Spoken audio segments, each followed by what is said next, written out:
Magandang hapon mga katangay. Fishing na naman tayo. Bali solo fishing ako ngayon mga katangay, at on the way ako ngayon sa spot. So hindi natin kasama si Nining mga katangay, dahil si Nining po ay may hindi magandang nangyari sa kanilang pamilya. So ayun mga katangay, na matay yung ate ni Nining, kaya uuwi siya sa kanilang barangay. Kaya ngayon solo fishing tayo. At ayan, nakikiramay nga pala ako sa pamilya nila Nining, sa family Nangit, sa barangay San Nicolas, Dinapacan, Palawan. Bali dito lang tayo mag-i-spot, sa may unahan na yun mga katangay. Sanay ako nakasama ko si Nining, ngayon solo ako.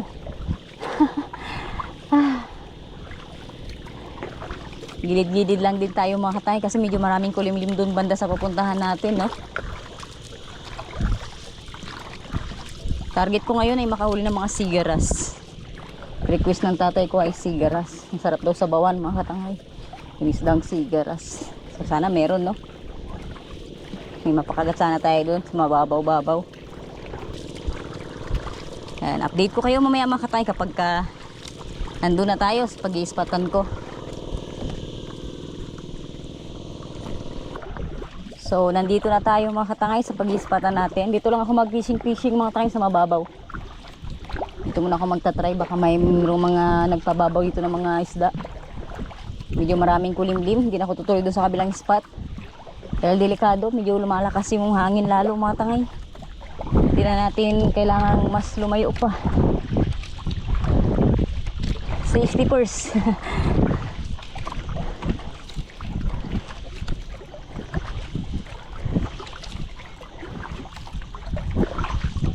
Daming damo, puro matataas.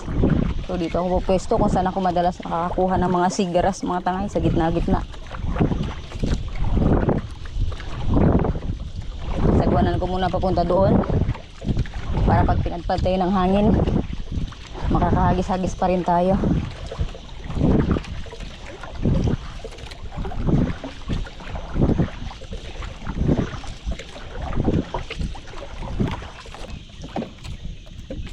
Subukan natin dito mga tangay. Sana meron, no? May mahuli tayo. Kahit 5 piraso lang. Kahit puro sigaras pa yan.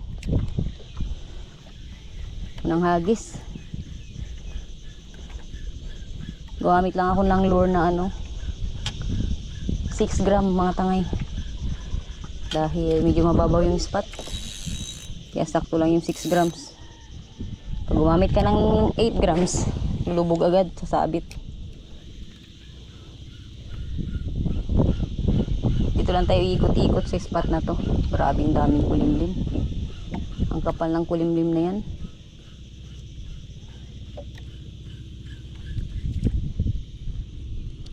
Sana may madali. Nagis.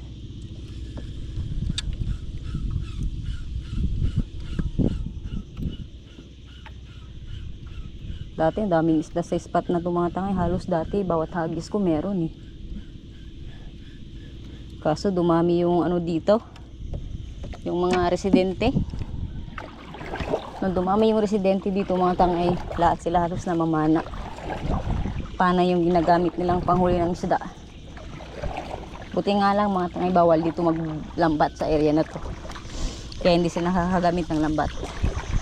Pana, panisi dyan pwede. Pero yung lambat binawalan. Pamingwit pwede din. Sana may madali tayong mga grouper. Sigaras. Lakas talaga ng hangin. Ibinabalik agad yung ating bangka. Iniikot agad mga tangay. Sobrang lakas ng hangin.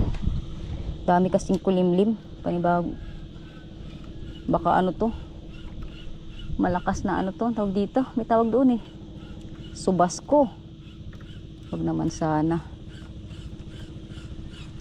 Ay, ini-strike kan. Sayang, ganda ng pagkahila. Uy. Hindi nga lang tumutunog yung reel na to pag may nag-strike. Kailangan na siguro nating magpalit ng reel.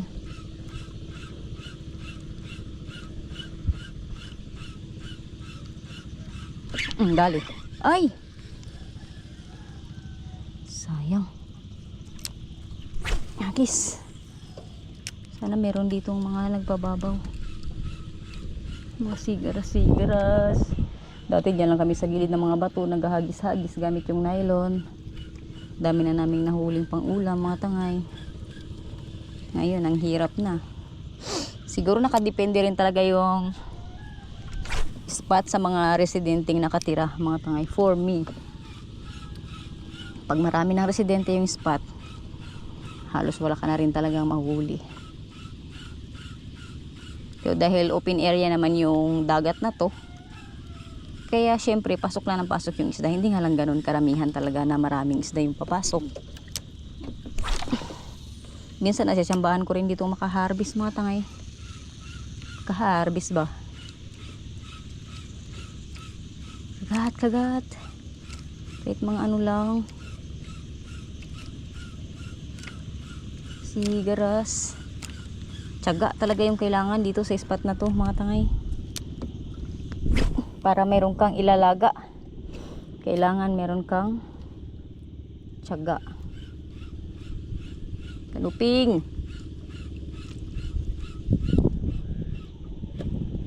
Sigaras. Kaluping. Uy.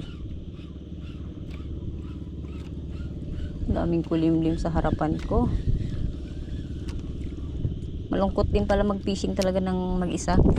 Pero dito kasi ako nagsimula, mga tangay, mag-isa lang talaga ako dati. Minsan nakakarating pa ako dyan sa isla sa harap ng bayan. Pero ngayon iniiwasan ko ng pumunta dyan kasi nadala ako dati, mga tangay. Naabutan ako ng malalaking alon. As in, naabutan ako ng malaking alon, mga tangay.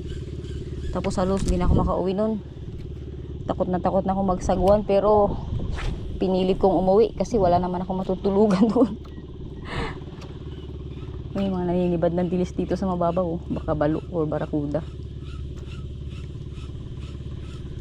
Wala pa tayong napapakagat, ah.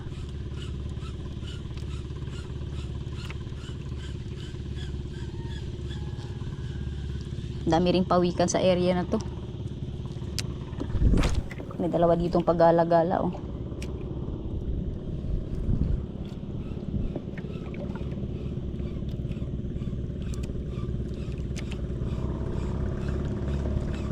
Kagat. Wala yatang isda dito. So, diba? Hindi talaga agad-agad, mga tangay. Nakakahuli ka pagdating mo ng spot. Lalo na yung mga spot na ganito na kailangan ng tiyaga. Minsan lang may mapuntang isda. Wala.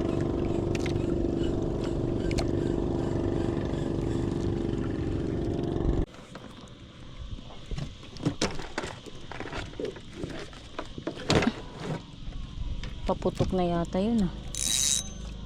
Subukan ko to. Natin magpalit ng lure kasi sayang naman wala tayong mahuhuli, no? Ay,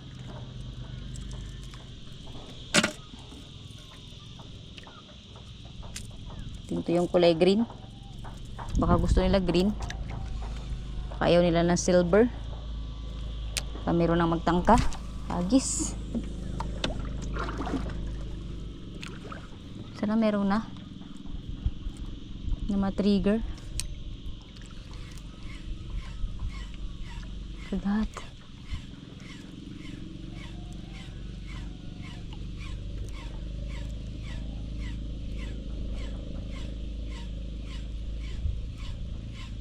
Wala naman kasi talagang isang nakikita sa ilalim.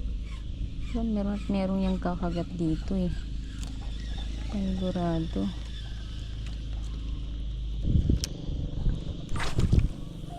Agis pa rin. Yes. Tiyaga lang tayo, men.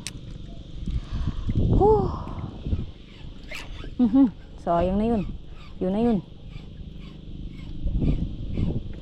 Strike na.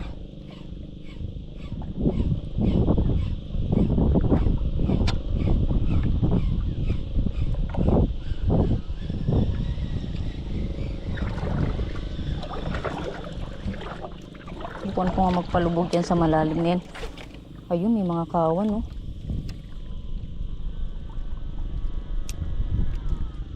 Sayang, ang layo. Mga tangay, may mga kumakawan. Kaso grabing layo. Magpapalubog ako ng lure. Kasi walang kumakagat sa mababaw. Sakaling sa palubog natin, mayroong dumakma, no?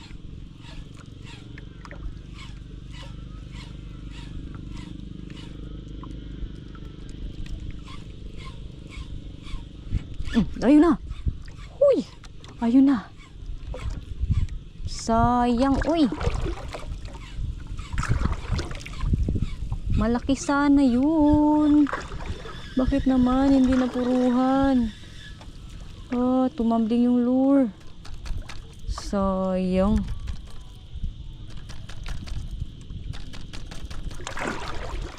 Merong na-trigger sa malalim, mga tangay. Hinablot yung lure ko. Sayang naman. Hindi natin napuruhan. Sige, hagisan natin ulit. Palubog na lang. Lakas ng hangin eh.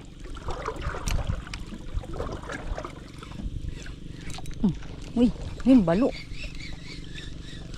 Balo sana. Sayang, uy. Nahuli ako ng hila.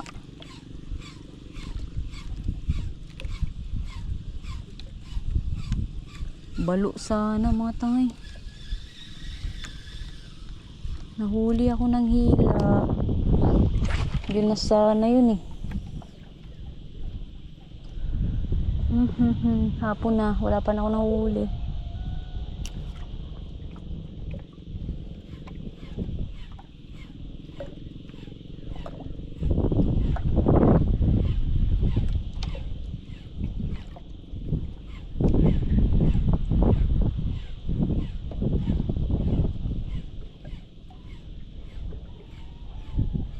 Natitrigger din sa tayong mapakagat.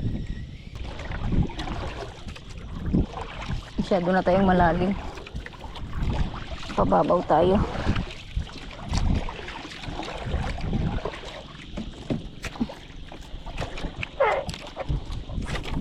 Kiss. Sana dyan meron na, no?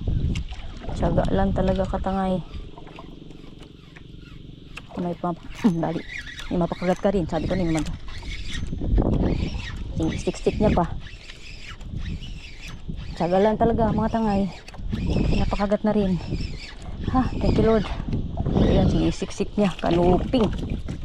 Dito ka, pansabaw. Kanina ka pa. Huy, thank you Lord. May na-trigger na rin ako magat. Sa kanina pa ako. Aroy, dali pala yung line ko. Sa balo to kanina, mga tangay, yung leader line ko. Tumambling-tambling na balo. Medyo wildong kanuping na to. Sabi ko na eh, kailangan lang talaga ng tiyaga.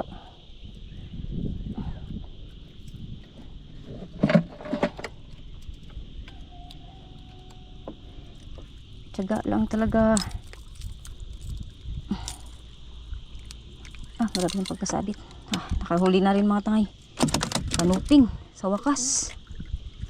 Pero grabe yung gasgas ng ano ko, leader line. Sa balo to kanina. Nagtambling-tambling na balo. Kaya pa to.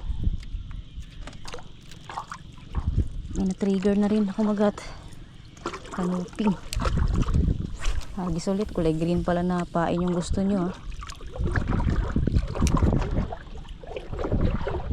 Hindi na unhook. Kahit mga kanuping-kanuping lang. Pero nagkakawan-kawan dito, mga tangay. Natay ko tayo matakagal. Tras tayo ng konti. Sabi ko na eh, basta may tiyaga, may ilalaga. Hagis ulit. Huwag lang uulan talaga. Hindi pa rin umaalis dito yung kulimlim.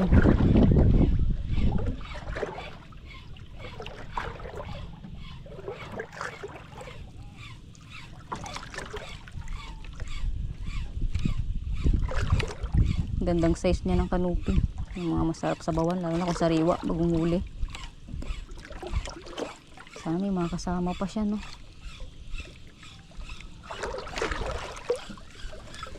Ha.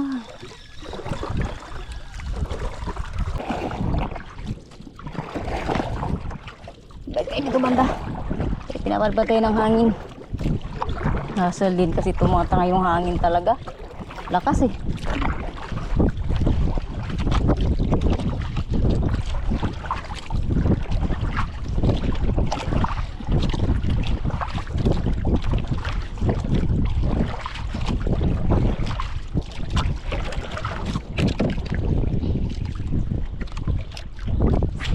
Agis. Sana meron pa tayong madagdag. Pang sabaw lang.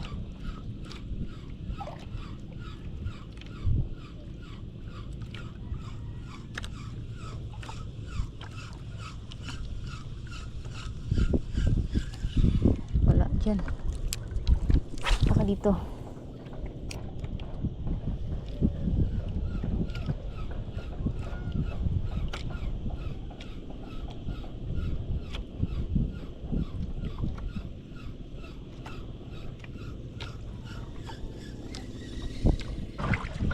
Uwi na tayo. Uwi na tayo mga master. Wala talaga mga tangay.